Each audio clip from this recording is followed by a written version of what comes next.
You know the worst part or not? Like, I had this gut feeling, right? The commentator said Spurs haven't won a home game in 7 games at home. Yeah, you can't say this type of statistics to like Man U fans because we will beat it, man. We will prove them right.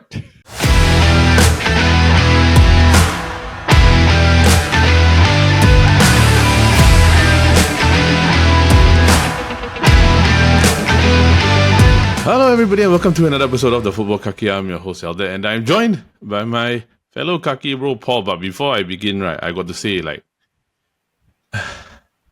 where's the good and goodbye anymore, bro? I'm like, the only thing I can think of Man United is the script and like good and goodbye. It's like, where's the good and goodbye? Where's the nice and nice try? Where's the trust in us gone? Where's the solely soldier on? I'm the low and lonely, but I don't only. I can't take this mistake, but I can't take the A from heartbreak already, bro. I'm done with this club already, lah. That song just suits basically everything, right? Because at the end of the day, right, like,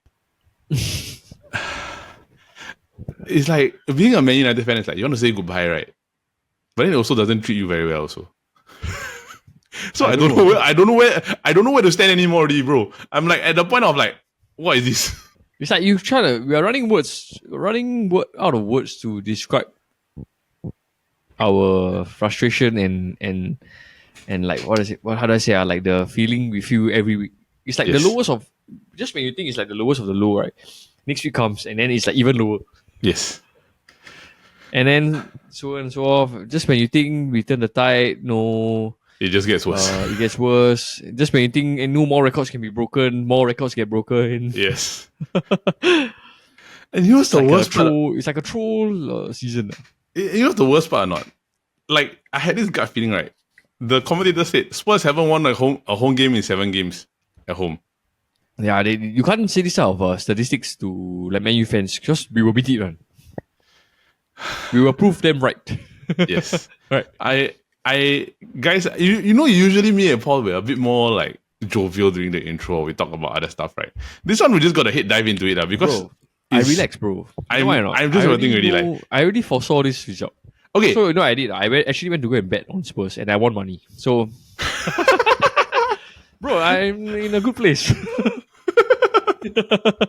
Yeah. No. Wow, but really, like, the pain of this, like, honestly, right, like, I think you and me, we're reacting different, right? It's like, you are at a point where it's like, you expect it, right? I also kind of expect it, but our reactions are very different. Mine is that I got no words to say of anything left already because I really let out everything I needed to let out already. Yeah. So now, it's like, for me, it's just I'm trying to find the words, but I got nothing. Yeah, exactly. So I think it's like finding words, because what's safe to say is like we are beyond like analyzing how they should play anymore. Yes. We are beyond like saying we need this to improve the game. We need this player to improve our game. We are beyond that because they cannot even get the basics right. Not even basics of like gameplay. It's like basics of being a professional. Yep. Right. It's like, how many wake up calls do you need? Ever since like I would say like maybe 4 years, 5 years. It's been there since Ole. No, and Ole is the catalyst that enabled this. Correct. Like, enabled the culture to grow. You know, yeah. Then it's been enabled since Ten Hag. Then after Ten Hag is gone over, and I feel like Amorim is getting the worst of it because it's finally to a point where like it's decay already. It was like I think like Amorim tries to bring a system, right? So that ideology of bringing a system, it clearly showed how bad the rod is because they cannot even follow instruction. Yeah. Yeah, so like if you're saying like, they play just to win the game, right? Maybe you can get away with it. Like maybe out of 5 games you win like 2 games. But he's clearly, because Amorim is not doing that, he's clearly saying no, we stick to the way we play. Yes. So the longer he stick to it, right, the more obvious the rod like is the more obvious the rod is showing lah. Yeah. Which is very clear, yeah. Yeah. And it's so like, bad to a point where it's like there are fans like actually like calling for Amorim to be out already. which is ridiculous, right? So we're gonna get into that, right? So basically, before we move on, right? Hi everybody with the Futbol Kaki. Today, right? As you can see from this thing, right? Man United. I never thought I would utter these words, but it seems fitting, right? You are in a relegation fight as of now already. I don't care. You are 10 points behind, yes. 10 points ahead of 18th, right? But the 10 points can disappear. We talked about 10 points disappearing at the top of the title race. 10 points can disappear at the bottom of the relegation table. We are just horrible. So what we're going to do today, we're going to do what's going on. And we're going to do basically Man United Spurs. We're going to do an EPL roundup, and then we're going to do the match of the week, which is Liverpool versus Man City. Ooh. To all other fans out there, I am sorry, this is a very Man United-centric episode. It is basically... I'm pretty sure they want to hear... Yeah, it is basically to the point where, like, we are trying to find out the words at hand to figure it out, but I cannot figure it out, right? So, we have got our what's going on to begin the episode, right? So, Paul, I think we've talked about the Amorim issues or the United fans issues, right? And the fickleness of the United players, right? So, we'll move that to the side first, but let's talk about what's going on, which is, I know, is also considered something Man United related. So, in the January window just closed, and then what's going on with the Man United players that left? Okay, so I think Aston Villa signed Rashford, and then Antony went to Real Betis, right? Yes.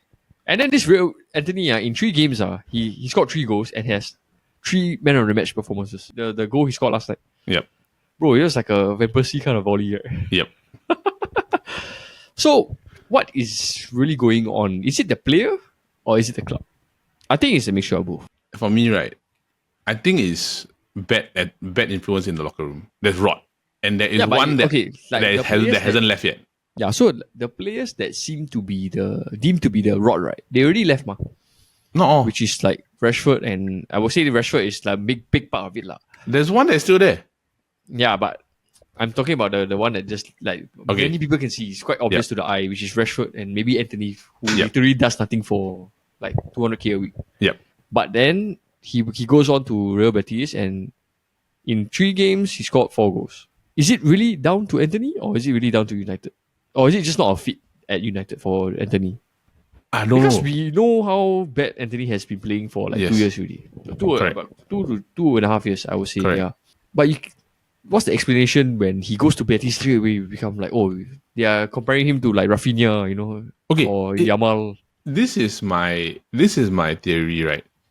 When he started at United in Ten Hag's first season, it was similar. First few games. The first few games were similar. So for me, right, like I don't judge a player based on a 4-game run. Yeah, you judge him based on like I judge him based on like a couple of months or like maybe half a season, the remainder of the season. If you come back to the end of the season and he scores 20 goals, right, then I will really question like what the heck happened. But right now at the moment, right, he's got a new environment. He's motivated to try and do well because he's out of an environment that probably didn't suit him, honestly. And maybe that did him some good. The thing is, I've always felt, right, Antony's never been a situation where his attitude's been bad. He's just not like, good. He's just not good. Like to a United fan, right, to us, the performances that he's put in, right, it's just not good enough. You can't shade the work ethic, you can't shade his attitude, you can't shade anything like that. He tries. Yeah. But to a United fan for the past 2 years, right, his performances have not been good enough of a Man United right winger and the value of 80 million that we paid for him. Yep. So it's kind of a different circumstance, right? Like you can hype up four games in 5. 4 goals in 4 games or 4 goals in 5 games, right? But judge him on maybe what's happening down probably maybe by the time it reaches May or April. Then you know what's the return. And then we turn our attention to our very good friend, Marcus Rashford. Yep. What do you make of it? It's 2 games. Central it's 2 games, and he didn't start both games. Yeah. But he did get assist from a free kick that he took. He got assist from a free kick, right? But it's just that it's simple. He's done that before at Man United also. Yeah. So where he can like have 10 bad games, but he like play good for like 5 minutes. Then yes, they will say, oh, he's back. That kind. Correct. It's like I'm not gonna slight Rashford, right? Because I'm gonna look at it this way, lah. I forget it. I'm not gonna say I'm not gonna slight Rashford. I'm gonna slight Rashford. So basically, what I look at it is, if you were to look at the 22 plus goal season or like consider like the 30 goal season that he had under Ten Hag, right? How many of the games was he actually very good? Like, you can tell me he's very good. I think it's only after the World Cup for that like 1 month or 2 months, 1.5 months, right? Exactly, right. So it was like basically purple patch, right? Yeah. In that 8 months, he was only good for 2 months of the year. Like when his contract negotiations was coming correct. Up, right? Then after that, somehow one way or another, right, the United just collapsed. Then he just went out of form. Then he just spiraled. Then everything just went haywire. It was a point whereby everything he did, it went into the net. Like players just hit that type of peak form. But when your return is basically 7 goals a season, and then this year only less than 3 goals, right? Yeah. Less than 3 goals, and you're comparing it to a Man United squad that's just been horrible, right? moving to Aston Villa squad that definitely is 100% better, right? If he doesn't do well in the environment, right, then he's just not a good player anymore. Right? So exactly. Yeah, I agree. So like with Rashford, it's only been 2 games. Don't hype him for 2 games. Yeah, and the best part is this game he didn't score. They didn't even win. Yep, they drew. Yeah, so no, it's more of like they'll say, "Oh, in your face, man, you say Amorim say he's lousy, right? But look at that, he already provided us with the assist." And like they had one clip of him running through the wings and crossing the ball, right? Yeah, I've seen that multiple times. And the cross didn't even like find a proper it wasn't like a successful pass, right? It was just like I see the crowd, I just ram it inside, right? Yeah. It was a pass that he's done multiple times, whereby he just puts it into the central area, right, into a space that has 3 defenders there, and then he just hope somebody gets. Somebody gets onto it. He's done that many times, guys. Many times. If you really want to see it, right, just look at a Man United video of his past highlights over the past few years where he's not done well, like the negative highlights, right? And compare it to their run against Aston for Aston Villa, right? Against it's identical. Ipswich, yeah. Against Ipswich, right? It's identical, dude. It's the same. There's no difference. It's what you know Rashford can do. So actually, in a way, that us United fans should be happy that he is playing well, because if he plays bad, he becomes our problem again. Correct. Because he'll come back to United at the end of the 6 month spell. So there's a part of me that hopes he does well, so that United can like actually ship him off for like money. If not, we'll just be back to the same problem, but 6 months later. 6 months later. So like before I move on to this, I just want to conclude this, right? If you really want to judge Man United players and how they do, right, please take a look at Jadon Sancho. Then that's your answer. 1 goal contribution in don't know how many months. And he's still a player. Correct. But he's an obligation to buy. So Chelsea's going to buy him at the end of the season for the 25 million. They got no choice. So essentially, right, if you want to see how good a player is that you say that we offloaded for nothing, right, look at Jadon Sancho. That is an example. Yeah, and like last thing to add off. A lot of Man United players, when they leave United, they actually play well. Like McTominay, Antony. Correct. But Jadon Sancho is the one that went there and regressed, right?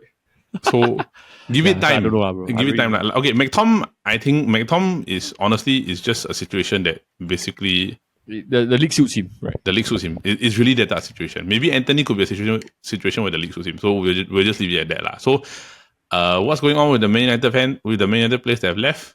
I can't say too early to judge. Yeah, too early to judge.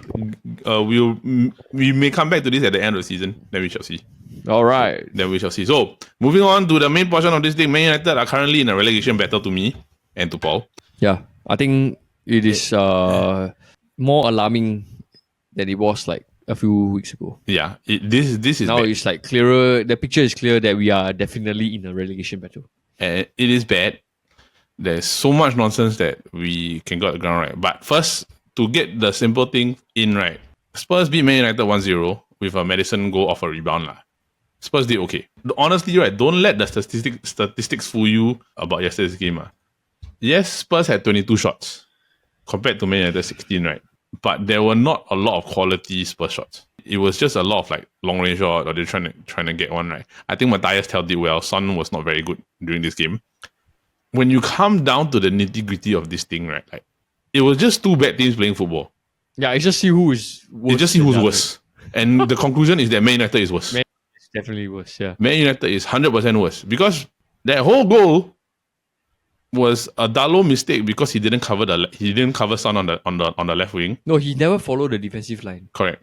Yep. He never followed the defensive line. He didn't cover Son on the left wing. He left everything wide open. The defense shifted forward. He played the guy on side. Madison had a tap in, right, in what people are calling a FIFA goal.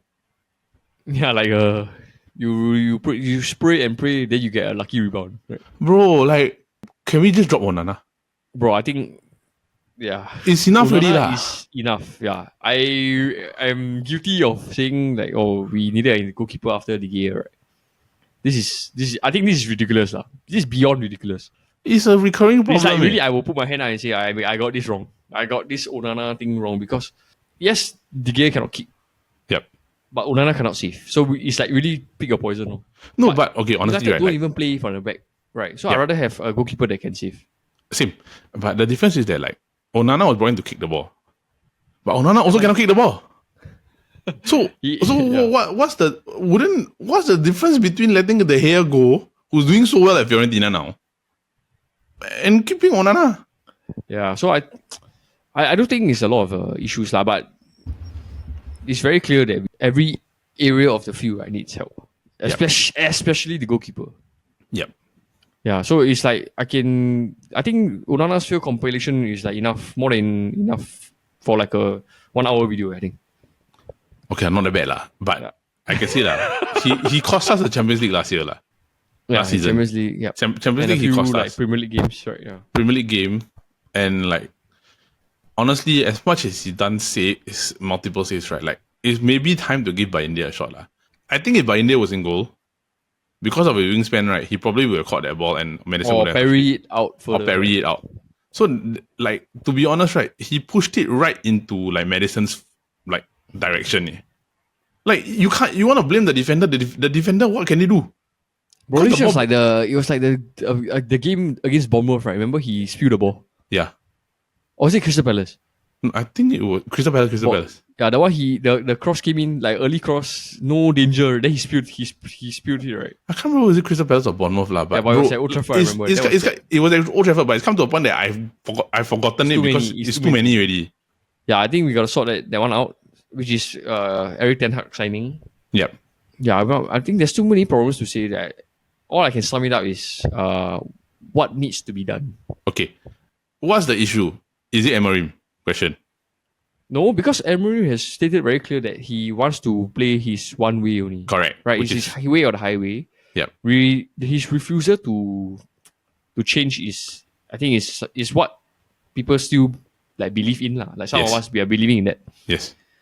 But is at the same time he's not winning games. So Yep. at what point does he say that okay, let's stop like sticking with the values? But then that is dangerous because that will become like Eric Ten Hag, right? No, which basically is the issue whereby, like, there were rumors saying that the players felt that the formation wasn't suiting their style of play, right? Correct. Yep. Like there was something, right? But my question is, 3 different managers in the past have accommodated to all of you and suited the 4-2-3-1 and 4-3-3 style, yet you still cannot perform. So if I were to go back to 4-2-3-1, right, what exactly is the difference? And are you like guarantee sure that if I start playing that you can win all your games? Yeah. Yeah. You can say, okay, maybe Ruud van Nistelrooy did it 4-2-3-1, but Ruud van Nistelrooy's only 2 games, and as much as I love Avien, Leicester is in a horrible position right now. Yeah. So it's like 2 games for Man United fans. That's your concrete base of evidence to say that it's better to leave the 3-4-3 and go back to 4-2-3-1. Yeah, that's so right. Let me turn it back to you. It's like if you say like the players are asking Amorim to change the formation, right? Yeah. Then do you think they are like deliberately playing badly in this like system, just so that they can go back to that old style? Honestly, right, like there's only maybe believable, 2 or right? 3. There are only maybe 2 or 3 players that I feel would do that, and none of them, and the two of them, right, are the ones that have been the same view, and they are. Should I say it? Who I think they are? They're probably like the Portuguese lads, right? Yes. Because honestly, Yeah, right. because they know Amorim won't drop them. Okay, correct. But the thing is that if you think about it, right, let's say for example, right, Gana's done his best to accommodate, so it's not Garnacho. Mainu and Ugarte are doing their best in the position that they have. Who's the 2 most ill-disciplined players on the entire field? Dalot, brother. Dalot and Bruno, right? Bruno Fernandes, yes. Yeah, so how am I going to follow a captain, right, who's the most ill-disciplined player on the entire team? Yesterday, right, he was running around like a madman on the pitch, right, trying to get the ball forward, right, leaving Casemiro open in the middle. Yeah. Spurs- the But Spurs- I the don't Spurs think it's midfielders ran because through. because Ahmad wasn't there to run. Yeah. So this Bruno had to like play a makeshift right winger. Correct. But at the same time, it's irritating to see because he's always like falling on the floor, rolling on the floor, grabbing his leg, looking for fouls. Like how can you call that like as a player, as a teammate? How can I call you my captain? Correct. You know? And the Correct. fact that we always like once in a while we always see like he start taking long shots when like there's no more options. So it's like in his mind, it's like okay, automatic go back to like let's try random long shots and all this. Correct. So Which is so like you just prove to me that you have no discipline. correct. So like we've already answered how much of it is the players, which I think it's quite obvious that it's majority of the players, right? But the burden is definitely, to me, is Bruno and Dalot. Dalot is horrible either way, no matter what. He should get dropped. Bruno should get dropped also. Yeah. Yeah, And so this, like, if you were to see the teams of like 2 seasons and now, right? These are the only 2 players that I feel that play almost every game. yeah. And the same like, problem persists. Let's say example like Antony, Rashford are gone already. Yep. Yeah, and then maybe Maguire, but Maguire is in a defensive position, and he didn't really play much last year because Ten Hag didn't really like him, right? Yep. So technically he earned his place back lah. So yeah, I do agree lah. Like Dalot and Bruno's are the one that the most ill-disciplined. They are You 100% pair it with like the liability of a goalkeeper. He's just waiting for a mess to happen. Yeah. So we've already highlighted basically the players already lah. Man United management, how much of it lays at Man United management from at Ineos? Bro, I think cut the long story short, I think it's from top to bottom. Like Amorim says everyone is too comfortable at the club. Yep. So what exactly is needed to shock them? So I do believe, right, that if we really like touch wood, really get relegated, right, will management change? Will the Glazers finally sell the club? Probably because there's no profitability anymore already, right? Yeah, and then you have to sell all your assets. Yeah. Right. And then players who want to leave, you'll probably end up playing half the academy. Which to me is a restart. Yeah, but is that like the drastic change we need? Like, must we stoop that low, like, in order for this club to move forward? Must we be relegated? You think let's just say you think about it, right? Like, I don't think we need to get relegated. I just think that we need to have Amorim draw a hard line already. No, because you see, imagine if let's say we are like we're on this downward trajectory of like 15, 16, 17, right? And then let's say come the last day of the season, we managed to survive relegation. Yep. Then these players will think, okay, we survived relegation. Let's go back to our we did our job already. We didn't get relegated. Then they'll just go back to their default settings. But by the time you already need to clear, they should clear house already lah. Yeah, so I do agree. Yeah, so what I feel now, right, is like I've been saying for weeks, it's like if they don't win, right, then you don't pay them wages. You just find their wages. Yep. Just you have to hit them where it hurts. Like Fergie has done it so many times. Yep. On like players who they just go on nights out, then they get fined like a week's wages. Yep. So why can't you do the same for like players who don't like perform? They're not even professional enough to follow instructions. Not even finding for nights out, bro. He fined Dwight York and Teddy Sheringham for playing golf. Yeah, on their own free time, right? Yeah. Yeah, so why can't you do the same when it's like these players are clearly underperforming in what is they are called their full-time jobs? Yep. So I propose that they should like at least find wages to players who are underperforming. That's the only way to see okay, if you find their wages and they still don't want to perform, right? Yep. Then it's the clear they are the ones that are the clear rot and decay lah. Correct. Okay, so before we move on to this part, right? Okay, so we've spoken about tactics for Amorim, right? Yep. I don't think he should change. We know that it's a play. We know that management wise, it's very obvious that something has to miss out, so they have to do an overhaul, right? Now we've talked about the players, and we know that there are certain players going on, right? Is it time to do a shift to academy already? Let the young boys have a chance. I mean, we did see yesterday's bench was like there was only one Lindelof that wasn't from. Bro, not even that. There was one player that was above 20. Yeah. Which was Lindelof. The rest were all below 20. The rest were all 19 or younger. Yeah, so no, Lindelof was 30. So there's no player that was 20. Yeah. There's no player 30, but there's only one player above 20, like older than 20 years old. So I did feel that he gave the opportunity too late at the 90th minute. So like in 3 minutes you cannot expect to see anything from the Chido OB, right? Correct. Yeah, so I felt that maybe around the 70 minutes he should have subbed some of them in. So maybe one is Kone and Chido OB, at least these two. He could have taken out Casemiro, put in Kone. He could have taken out Højlund. Yeah. He could have taken out Højlund, put in Chido. He could have removed Dalot, right? Then he you remove Casemiro, you take out you put Kone or Lindelof. Then your defender, right? You can remove Dalot, right? Then you play Eden Heaven or you play Harry Amas. Yeah. So I mean there were options, right? But the fact that he did it on the 87 minute on a substitution, whereby United were chasing the game, right, and your front three was just crap. So what's the deal, right? I don't know, like, to me, we end off this here, like, because I think we really highlighted that we definitely need a full overhaul. So Eriksen also, the news came out that Eriksen's not going to renew his contract. Yep. So he's going to leave also. I think Casemiro is going to be out the door because yesterday's performance was just atrocious.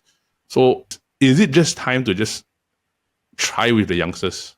But I don't think you can try all. What is there that we have to lose? So I think realistically, you cannot play like 5 youngsters in the first 11. Yeah. So I think like the names that you mentioned that are outgoing, they can probably promote like the Collier, right? Yeah, Collier. Kone, maybe these two. Yeah. And then you get one like replacement for Eriksen. So you put one senior player with these 2 youngsters, and okay, at least it's not too bad because you still have Ugarte and Mainu, they will come back.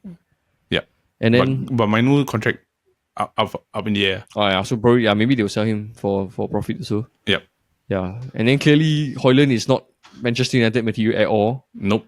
I don't know what is he doing. Yeah, he's like the next less that he's like one of the most useless strikers I've ever seen. Yep. Like for that price tag. Yeah. So Zirkzee is playing better now, but he's still not playing better. But still has to find a proper role for him. You know? But Højlund has literally offers nothing. Yeah. And then I think good to try Chido Obi lah. It's a good shot because he's like lighting up the academy quite well. Correct. Then it's like Arsenal with the Noaneri. Yeah, that guy. Noaneri. So it's like Arsenal. Juaneri. Yeah, Noaneri. It's just like clearly shows that other teams are trying their youngsters also. Yep. So why not with us? We already proven with Garnacho and Mainu. So why not more of this? You know. Yeah. I also think that like if you want a wing backup, right, just play Harry and Mas. I understand he's 17, but just why not just give it a shot? Like we've really got nothing. You can nurture him, right? Yeah. Correct. Then Lenny Euro's young. Eden Heaven can play. Technically, you got younger defenders, right? So just be time to why not just try it lah? What else have you got to lose? Yep, I agree. Rather than play someone who's really going to be out the door in the summer, right? Correct, exactly. So I think we talked about Man United enough already, right? Let's move on. So next up, right, we're going to talk about the EPL Roundup, right? So speaking of the situation, Chelsea lost to Brighton 3-0. Goes from Mitoma and Minte. Yep. Minte quite straightforward, right? Arsenal beat Leicester City 2-0. Basically, Leicester, right, have lost another game. I think it's 9, right? Yeah, 8. It's horrible, bro. It's really very bad. Like I can't even like put the words into describe, right? Like as much as I love Ruud van Nistelrooy, right? Wow, if he doesn't get sacked by the end of the season, I don't know how much damage limitation there is really, bro. There was really talks about him resigning. Yep. Yeah, so let's see lah. Yep. Villa drew 1-1 Ipswich Town. Marcus Rashford with the so-called assist. City destroyed Newcastle, right? But there is a injury scare with Erling Haaland. There was no contact. Immediately, he just went to the ground. Oh. Yeah, but okay, currently we're not... Probably, yeah. It's not ACL. It's not ACL, but Mamouche, not bad. Hat-trick with James McAtee. First half hat-trick in the first 33 minutes, right? I was expecting so much more from Newcastle, but Newcastle just ended up being Newcastle. Fulham beat Forest 2-1. Fulham jumped to 8, especially closing the gap with Newcastle 2 points, right? But Forest actually dropped back with the gap at 13 points now. 6 points behind Arsenal, 13 points behind Liverpool at the top of the table. Yep. Then Everton beat Crystal Palace. The rise and the return of David Moyes has brought Everton above Manchester United. Steering clear of relegation, even though they were a favourite to relegate the early part of the season. Wolves lose to Liverpool 2-1 away from home, and then of course Manchester United lose to Spurs 1-0. So, match of the week, here we are. This game will probably pretty much tell you whether or not, right, City is out of the title race or not. Right? It is Liverpool versus Manchester City. Wow, yeah. At the Etihad. It is Liverpool versus City at the Etihad. Yes, at the Etihad. It's a 12:30 game, but they are playing Aston Villa in between. So Liverpool have to have one game before they play Aston Villa on the 20th. So I will say that depending on the result that they play against Villa, right, this game will basically decide whether or not it's like it's done already. Even though I already think that it's done, because currently at the moment, right, they're all the same game in hand, right? City 16 points behind Liverpool. This is too big of a gap. It's too big of a gap. 16 points behind Liverpool, right? Arsenal will be hoping when City wins. Yeah, I mean, even though they are favourites to win, but it'd be nice to see some like challenge, you know? Yeah, I agree. Yeah, so I think it'll be good if City can win to spark some drama. I agree. But if let's say City win, right, it means that Arsenal win, Arsenal will close their gap at the top to 4 points. So then suddenly now it becomes a title race. Yeah. So But I think there's still too many games for Liverpool to say that okay, we are favourites, Yeah. It's honestly a bit too many games now. Like if you're saying like this is like 30 games with like 7 point gap, okay, then got chance. Yes. Yeah. So yeah, I think Arsenal 2 seasons ago was like 31 games split, 8 points clear. Yep. Right. And then they still managed to lose. Still managed to do it. So yeah, still a long way to go for sure. 13 games is a lot. Yeah. If they were to carry on, right, and City beat them, City would be level up points with Forest, right, for third, right? And then Arsenal will close the gap to 4 if they beat West Ham. Yeah. So if they beat West Ham, which is a high chance they will, right, you have a very interesting remaining 14 games. Yeah, that'd be cool. That'd be interesting. That'll be interesting. I mean, it's right? good Then- because as a fan, I want to see drama. Yeah, but Yep. but Arsenal got no striker anymore. No striker. Yeah. No and then striker. they scored 2 goals through Marino that day. Like I said, it will not be sustainable. Long term, it's not going to be sustainable because it's you lost Havertz. I think Havertz out for the season already, right? Yeah, ACL. Yep. So it's as good as out for the season. The moment that happens, right, and we've been saying for a long time, Arsenal need a striker. You don't get a striker. Now you have to play makeshift strikers. Raheem Sterling was Raheem horrible. Sterling, yeah. Oh my goodness, was he horrible? It was a good thing that Mikel Moreno bail you all out lah. Yeah. If not But for Mikel Moreno, how long until y'all got problems, man. Right. So, bro, predictions. go for Man City win, bro? For the fun of it. Score. Man City 2-1. Man City 2-1. For me, right? Draw. Liverpool win. No, I think it'll be draw 1-1.